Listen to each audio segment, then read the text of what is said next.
Bonjour à tous. Ce matin, dans les journaux, toujours beaucoup de questions après les explosions de Beyrouth lundi. Et oui, des questions sur les responsabilités du drame qui a fait au moins 137 morts et 5000 blessés. L'enquête est en cours, mais les autorités libanaises ont déjà indiqué que l'explosion aurait été causée par leur négligence, écrit le Figaro dans un article intitulé « La colère monte ». La direction du port, les services des douanes et des services de sécurité étaient tous au courant que ce stock de composants chimiques à risque, le nitrate d'ammonium, était entreposé sans mesure de précaution au port à proximité de quartiers très fréquentés, mais il se serait rejeté la responsabilité du dossier, peut-on lire. L'incurie de trop pour la population. Le quotidien cite un habitant de la ville. On donne au gouvernement quelques jours pour enterrer les morts, mais après c'est fini, c'est la guerre. Hier, le mot-clé le plus populaire sur Twitter au Liban était « Pendez-les tous ». Une colère envers la classe politique qui risque d'être attisée par la faim. La catastrophe aggrave la précarité alimentaire qui frappe le pays, nous explique l'opinion en page 3. Le grand silo à blé du port a été détruit. Ce silo qui pouvait stocker 120 000 tonnes de blé, soit 1/10 de la consommation annuelle du Liban, est un symbole, celui d'un pays sous dépendance alimentaire qui attend des cargos et du port sa subsistance. 80% des besoins agricoles et alimentaires sont importés. Les seules petites productions sur lesquelles le pays peut compter sont les fruits et les légumes. Le pays n'a quasiment pas d'élevage. Un consultant interrogé par l'opinion estime les réserves de nourriture du pays à 2 semaines et après le cauchemar, car l'alimentation coûtait déjà cher, très cher ces derniers mois au Liban. En un an, 30% d'augmentation du prix du lait en poudre, des pâtes, de l'huile, la viande inaccessible. Et privé de son cordon ombilical maritime enclavé, le pays se prépare désormais au pire, conclut l'opinion. Une solution, nous dit la Croix, l'aide internationale, une aide qui devra passer par le port de Tripoli, ville du nord du pays, un port qui n'a qu'un 1/5 de la capacité du port de Beyrouth.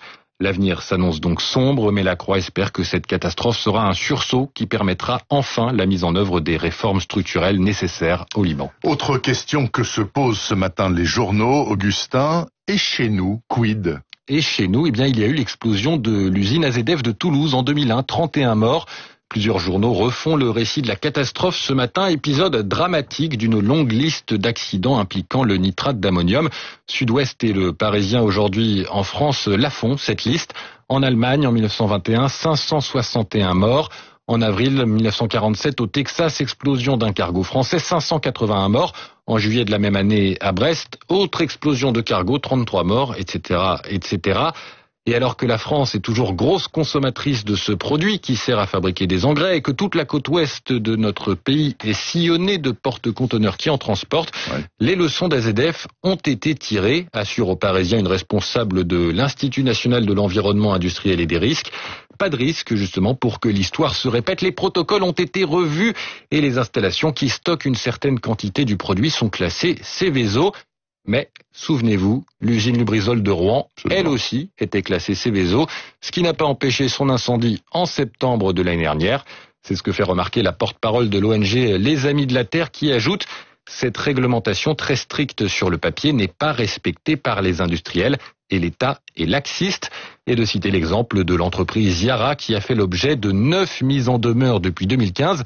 Yara, c'est le leader mondial du secteur et son entrepôt près de Bordeaux peut stocker plus de 20 000 tonnes de nitrate d'ammonium, 7 fois la quantité qui a détruit la moitié de Beyrouth.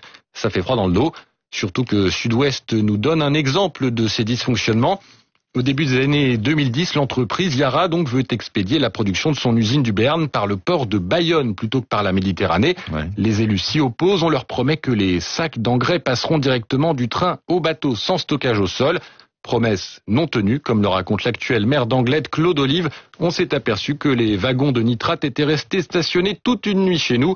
Le transit a rapidement cessé et l'usine du Béarn est fermée depuis 2018. Et dans ce contexte, Augustin, la commémoration des 75 ans de l'explosion de la première bombe atomique à Hiroshima au Japon prend bien sûr une tonalité très particulière. Oui, car certains témoins, certaines victimes de Beyrouth ont comparé l'explosion à celle d'une arme nucléaire. Hiroshima qui est devenue le symbole de la violence et de la destruction. Les victimes se comptent par dizaines de milliers. La ville est entièrement rasée. L'Obs nous raconte cette semaine les derniers secrets d'Hiroshima et reconstitue à l'aide d'archives déclassifiées le processus qui a conduit les Américains à choisir cette ville comme cible le 6 août 1945 pour provoquer la capitulation japonaise. Dès 1943, alors que l'Amérique ne possède pas encore l'arme nucléaire, l'état-major décide de frapper le Japon et non l'Allemagne, car si l'engin n'explose pas, les Japonais seront moins aptes que les Allemands à en tirer des connaissances utiles. C'est aussi pour cela, et cela seulement, que Tokyo, la capitale, n'est pas retenue. Il faut un endroit où l'eau est assez profonde pour que l'engin soit perdu et ne puisse pas être récupéré s'il ne fonctionne pas. Les Américains établissent donc une liste de 5 villes et, au cours de ces discussions stratégiques, ne cachent pas leur fascination pour la puissance nouvelle qu'ils détiennent. Ce projet ne doit pas être considéré seulement en termes militaires, estime le ministre de la Guerre, mais aussi comme une nouvelle relation de l'homme avec l'univers. Alors certains ont quand même des états d'âme, ils veulent par exemple partager cette technologie destructrice avec le reste de l'humanité pour que tout le monde soit à égalité. Le ministre de la Marine, lui, veut avertir officiellement le Japon pour, je cite, que l'Amérique préserve son statut de grande nation humaniste. Et le ministre de la Guerre lui-même, celui qui était si fasciné, s'inquiète. Il ne faut pas que la réputation des États-Unis surpasse celle d'Hitler en termes d'atrocité.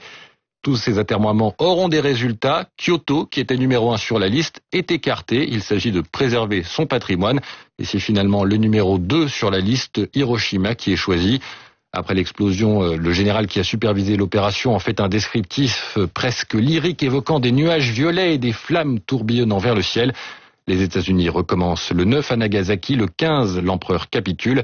Et des dates qui sont aujourd'hui inconnues de la plupart des Japonais, nous apprend La Croix, qui consacre un article à la difficulté d'entretenir la mémoire de ces explosions alors que les derniers survivants sont très âgés. Quelques cours d'histoire, mais peu de contexte. Les Japonais ont des connaissances de base, mais sans plus, peut-on lire. Les explosions sont vues comme des catastrophes naturelles.